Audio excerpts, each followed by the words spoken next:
Look, there's the magnitude of the challenge, isn't it? Double European Cup holders back to back. That's brings its own excitement and threat level, increases cortisone and all that kind of stuff. And then you look at the minutiae of the challenge. They're a big team, probably the biggest team, and I think the trap that you could fall into is like, right, you're going to move them around. Let's move these big boys around. Well, everyone's had a go at doing that, haven't they? No one succeeded, so I think it's a little more subtle than that. I've been looking forward to it for weeks, as I have this whole run of games, Nick, because it doesn't get much better, does it, than having those boys on your own middin with everything to play for. It's like a knockout game. It's why you play the game, and we come to like 20 weeks, pretty much 20 weeks back to back, which is the longest stretch I've ever done. And we've got this opportunity to finish this stretch out on a real high. And I don't just mean a high like getting a win, getting through in Europe, because that's all on the line. But just it could be one of the best memories this group could ever make in their sporting careers. That's a lasting memory. So there's like I said, there's quite a lot. There's them. There's what it would mean to us if we do win, and then breaking it down into the small detail as to not fall into the similar trap that the rest of Europe have over the last couple of years. Yeah. Are you tempted, given what you do brilliantly and the brilliant players you've got, is there a temptation to go toe to toe with them, or is that a mistake? Oh, you have to. Yeah. You know what I mean? It can't be tick and pass when they're running at the game line. When Will Skelton's coming around the corner, or Bottier is at the breakdown, gloves have to come off at that point in time. Yeah. Yeah. We pride ourselves in physicality, so we'll. That was to me. On Isara, who you might have seen for the last couple of weeks. So we have to.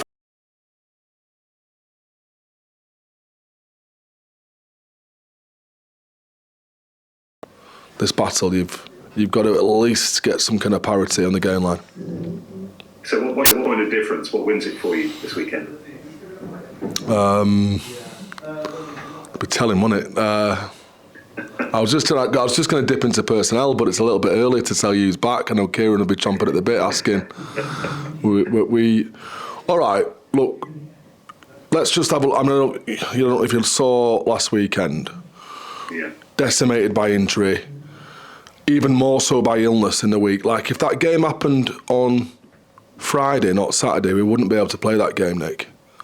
Like, the lads were on the floor, and to see how they dug in and scrapped, basically, because it wasn't precise and it wasn't well executed at times, how they scrapped again, 2 scores down and coming back, and then could have won it still. Like, I'm looking back at this group and thinking, wow, like they've got an energy and a resilience and a fight about them when the hardest hit, when the odds are stacked against them, to find reserves. So I would say, like, that's probably our biggest strength at the moment. We need to get better at rugby. That's for sure. Like, there's things in our game that need to improve, but being able to lean into something like that. I've seen them against Leinster, and I've seen them again against the Stormers away from home, when no one believed we could. And then, maybe the tables turn when you've got them at home, and we start believing that we can.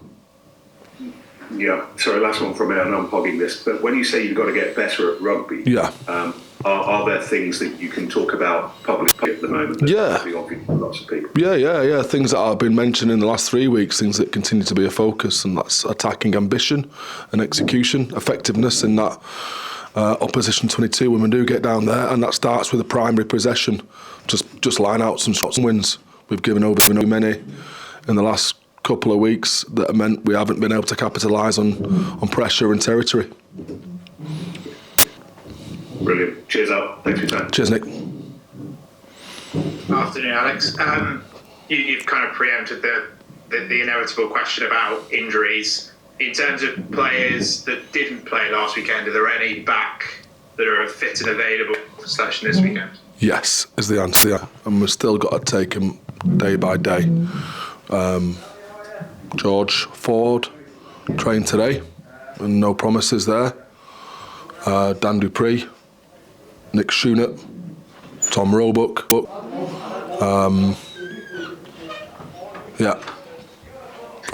there any players, you mentioned about the illness, were there any players that physically weren't able to play on Saturday because they still weren't quite over it? No, there wasn't, but because of the injuries, they had to. They had to. We didn't have anyone else. But Josh Bowman lost 8 kilograms. 8 kilos a stone, and it's not the biggest. Aaron Reid 4. Ethan Kane, who was our one traveller in reserve, lost 10 kilograms, so he couldn't feature. So and that was just across the board, mate. I'd say 20 out of the 23 will. There's no excuse. This is more of a compliment to how they were able to dig in. Ross Harrison went off early. What's up with Ross? Grade 3 calf strain. 8 weeks. Moving on to the Six Nations squads. Firstly, in regards with England, have you had a conversation with Steve Borthwick about the players both included and omitted? No, not on this occasion. No, just with the players. In regards to the guys in the England squad, obviously George has been there a time. Ben was in the Six Nations squad a year ago. Luke obviously back to full fitness. Tom, we spoke about him turning down Scotland during the World Cup. Feels like a much deserved call up for Tom because his performances over a consistent period of time have been really, really good. Yeah, I agree. Yeah, I couldn't agree more with you. He's just been really consistent, hasn't he? And added, I think more of an attack element to his game, more of an attacking threat to his aerial capabilities, which always set him apart. He's added that, getting more touches on the ball, and he's going great guns. He just needs to get into the starting shirt now. That's the next challenge for him. He's in the picture, isn't he? Luke Cowan-Dickie is in there. Johnny Hill not in there. Is that an indication on their futures? Because there have been a few guys omitted from the England squad who potentially are moving abroad, and you'll be aware of rumours circulating about the futures of certain players. Is that any indication on their futures? Because Steve Borthwick might not be picking players who potentially are moving abroad going forward, considering we're at the start of the World Cup cycle. I would put it the other way around. Non-inclusion in the England squad is a pushing factor for them to move abroad. That is certainly the case. Aaron Reid in the Scotland squad. Is there a part of you that hoped he would pick England, but on the other hand, you must still be delighted for him to get international recognition? Yeah, we talked about it. Aaron believes it's his best opportunity to play international rugby. I'm in support of that. My dealings with Scotland aren't positive ones, so and for what other reasons it helps us if they're playing for England. But ultimately, it's his decision and it's his career. There is aspirations, so I'm always aligned with what the player wants. Is there a part of you that is concerned that in the future this could become another you and Ash situation? Well, absolutely. That's what I was referring to in terms of our relationship with the SIU and the management structure. We were just non-communicative for the most part. Okay. Have you got any updates, or have you been updated on the situation with hybrid contracts? Because as it stands, I think it's only one that's been confirmed, which is Jamie George. Potentially Mara Turgic could be two. Have you got any further clarification on potentially which of the Sale players could be offered hybrid contracts? No, none whatsoever. It's tied in, I believe, with a PGA agreement. Maybe it's separate from. It's certainly not a process that's agreed. upon by Prem Rugby, the RPA. They're still appointing someone by way of a negotiator to negotiate these contracts, and or the RFU. So at the moment, it's all up in the air. Presumably linked to the PGA is what the salary cap level will be at next year. Is that not a ridiculous state of affairs that you don't know for sure what the salary cap is going to be for next year? It's not set in stone yet. Yes, it's not set in stone. Ridiculous state of affairs is a strong statement, isn't it? My quote, not your quote. Yeah, it's certainly a state of affairs. There's a lot of moving parts to sort out. They want to get it right, Kieran. You know, we're tied into this for 4 years, and then they're actually talking 20 or something like that. I heard a 20-year kind of agreement. That's right, isn't it? Because it's got to be right on it for all parties. And with this, there's added control over international players by way of their strength and conditioning schedules, as well as the medical influence that they have in case they get an injury and it needs an operation. They can call time if they're an England player or a part of that enhanced EPS squad. So all of that's still very murky, and they've got to nut out the details before anything gets signed off. Just one final one from me on Rob Dupree. When you look back at where he started this season, bear with me a second, he started at 10, 10, 10, 13, 13, 10, 13, 13, 10, 13, 12, 10. Geek. Is that getting the best out of him, constantly moving? Obviously, there are transferable skills, but 13 is a different position to 10. Is that getting the best out of him? You got to ask him. He wants to play. He wants to play rugby. I've spoke to him about it, and he's enjoying his rugby at the moment. There's obviously teething periods when he switches between one to the other. We probably saw a little bit of that against Bristol. But I think he was back to some of his best at the weekend at 10. And whether or not he moves again there, well, that'd be telling, wouldn't it, in terms of tactics for the weekend. But I feel he can play both. I'd rather have him in the squad for the most part with everyone fit than pigeonhole him into one position, Kieran, which is kind of what you're saying, isn't it? All right, cheers, Al. Thank you. Thanks, mate.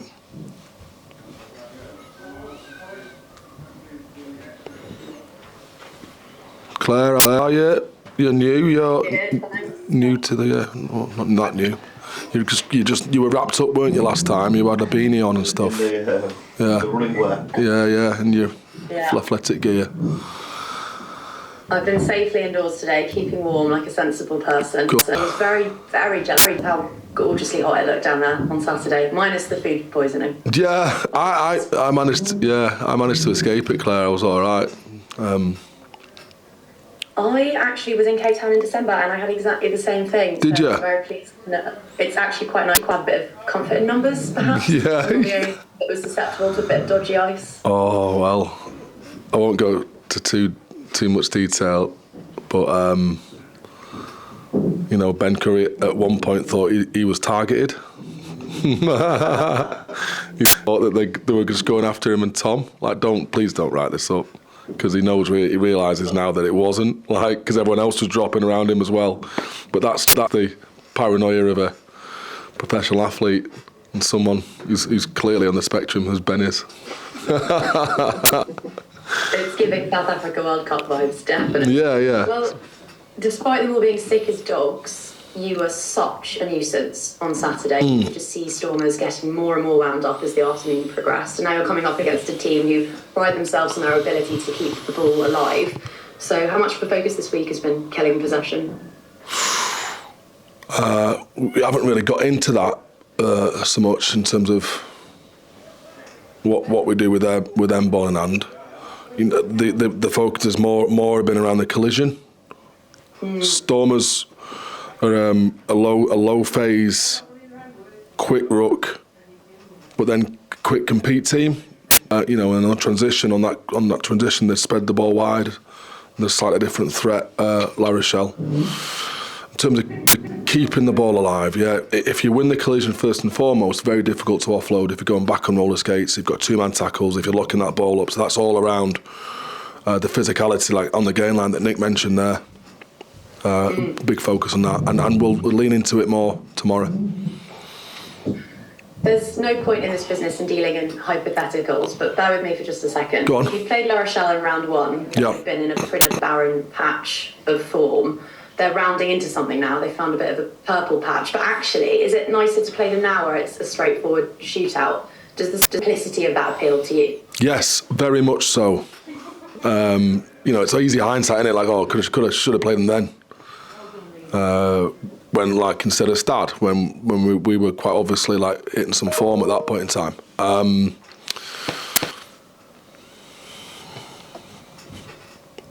No, I think it's all shaping up to be, a memorable weekend one way or t'other. I just hope it's a good memory, Claire, not a bad one. You and me both. I'm really looking forward to it. Brilliant. And just finally from me, I was just wondering if, in some ways, stomach bugs and adversity and injury aside, was last week your favourite performance of your Champions Cup campaign so far? In part, yeah, given the adversity, like you say, and it was just down to performance, then it'll be Stad, because we hit our straps there and played some of our best rugby. Fortunately, there's more to the game than just playing good rugby, isn't there? I mean, I know that's what gets you results, and that's how I'm judged. But if you'd want to be remembered, or at least have an affiliation with how a team is remembered, it'd be more through those attributes that we showed on Saturday. That fight, that resilience, the ability to dig deep. Yeah. Effort and endeavour. I ended up quoting you. It's a lovely pair of words. And you Did I have a bit of alliteration there? Effort and endeavour, yeah. Thank you.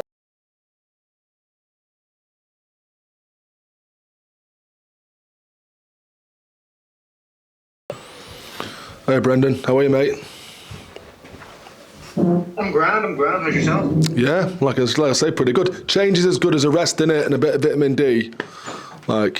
Despite the travel and the lack of sleep, I feel buoyant, I would say. To be fair, I had a wee bit of sun there as well last week. I managed to go to Spain, so it's grand. Oh yeah? Is it sunny in Spain? I thought it was warm, wet and windy from my geography classes, GCSE geography classes. I'll tell you, it was pretty lovely, to be honest. Yeah. I was over there with the partner, back seeing her family, so that was nice. Oh yeah, I remember you saying, because she took you Latin dancing, didn't she? Latin dancing for Halloween. For Halloween you went Latin dancing. Jesus, that's a good memory. Exactly, and clearly it hasn't worked because I wasn't very good at it. Did you do it? Did you dance? Did you dance when you went over? Yeah, daily. All right. So it's a thing that you have to do. Is it through affection for your missus, or do you actually enjoy doing it? She was more preparing me for the culture of the place, and right. It's a big cultural aspect. So it's more for her. And did you fit in, or were they spitting at your feet as you walked past? What was the? I stood out when I was wearing a Gaelic top, but yeah, I got it. Oh, right. Okay. But look, what have we got I'll for us? move on to obviously yourself and the game this week. Now, Yeah. Obviously, as you know yourself, like you've been obviously involved in the game for quite a while, and the coaching aspect now for a bit. How do you feel the challenge of O'Gara coming in to put yourself up against probably one of the best coaches there has been for the past couple of years? Yeah, I guess I haven't really thought about O'Gara. I was disappointed he will be about that, I'm sure. But it won't. Yeah. You know what I mean? It won't be. Yeah, think about it now. They're not just blunt force trauma. This team. You don't just win European Cups by just being bigger and stronger than everyone else. They've got attributes that set them apart. They can do that, and then they're able to shift, to strike, to play and play quick tap from their own 5 metre line, as you saw last weekend. So there'll be more to them than that, and we'll have to build some contingencies into there for the things that we haven't expected or seen. Definitely.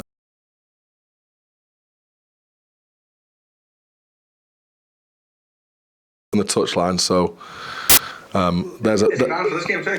I don't think he is anymore. He can come down the touchline if he wants. We can get aggressive down there. No problem with that.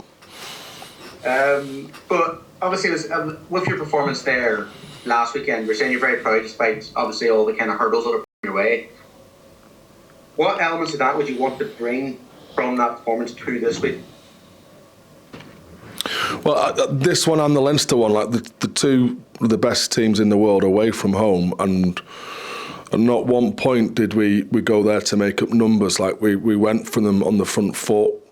We looked to disturb, to rattle, to unnerve very good teams who were perhaps underestimating us, both of those teams. So that's an easy motivation for us to lean into, that kind of underdog mentality.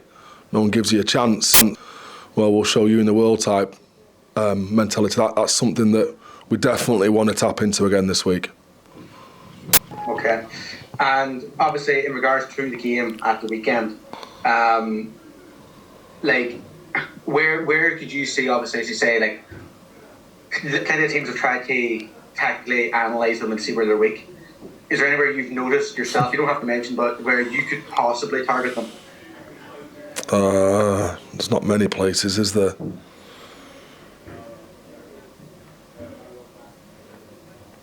You've got to use some of their strengths against them.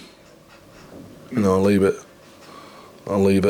like that, as mysterious tactic as that is. Yeah.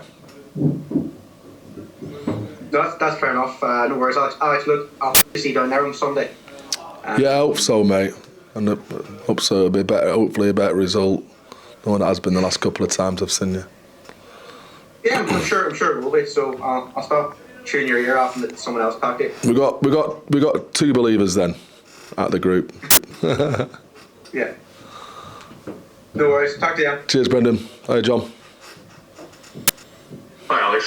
Sorry for my tardiness. Bath press overran, so blame them. All right, no problem. It's easy for me to blame for anything. Who was giving it lobster? Who overran? Johan was on. He was good as always, and Miles Reid. All right, yeah, I like Johan. He's a nice fellow, isn't he? Yeah. And if Brendan thinks he has it bad going over to do a bit of Latin dancing, I married a professional dancer, so and I've got 2 left feet. Check you out. Well, it speaks volumes of the kind of person you are if you're that useless on a dance floor. Or she's just having loads of affairs, John. Who knows? And go for the former.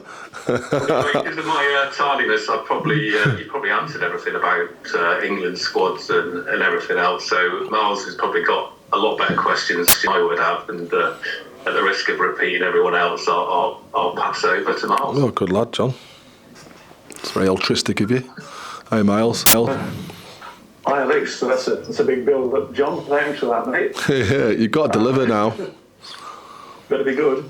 And again, at the risk of asking something that's been asked before, but I think we spoke at the start of the tournament, Al, about if you just get this stage, almost extending the knockouts with a home tie against La Rochelle. Okay, had it been around the 32 match, it would have been a heck of a tough draw.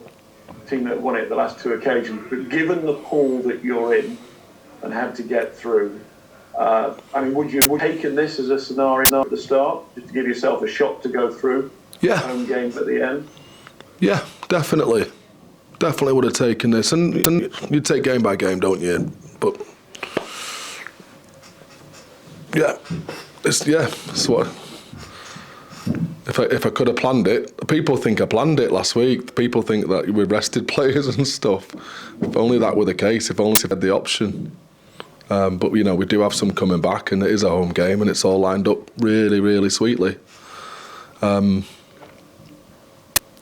like I say, you know where you're at, don't you, against the best in this competition, and this is one of them. This is one of those big ones. I mean, you've already alluded to the fact that they've got so many attributes. It's hard to find a weakness. But something they also have, in addition to what they produce on the field, is what they produce off the field. It does mark them apart, even in a competition full of amazing atmospheres. When you go there, it is worth a few points to them, and that's why Leinster did so well to overcome it this season. But you've got something going for you. By playing clone with your supporters. Is there something you'd like to say to your supporters, rallying cry? Because they could be absolutely critical this weekend. Have you been down to the AJ Bell when it was sellout? Kieran, what's it like? The blue smoke, the haze, the chip fat, the odd whiff of sewage refinement on the wind. 10,000 Manx screaming, sail like they've had some kind of mini stroke. Like, it is different level. No, and look, I'll come back on that, because we've had, and this is to quote Ben Curry, he believes it's one of the best atmospheres that he's been involved in club rugby. Ben feeds off that, and he's our captain. Do you know what I mean? Like, it's visible, it's audible. The walk off the bus, and there's a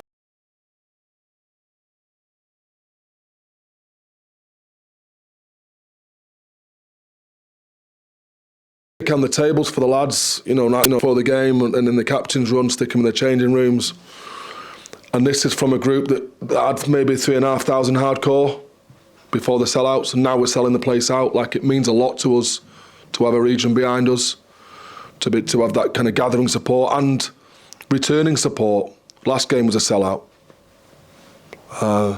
So yeah, we want to make them proud. We want to give them something to shout about. And then now we play the game, and not just in terms of, like I was saying to Claire before, how entertaining it is, but for them to understand and see how much it matters to us. I think we're doing that.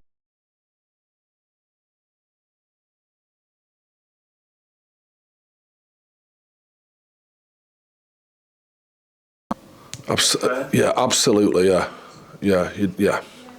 That's a good turn of phrase. That. I'll leave it there then, because All right. it ain't going to get any better. No, you're spot on. It's exactly that.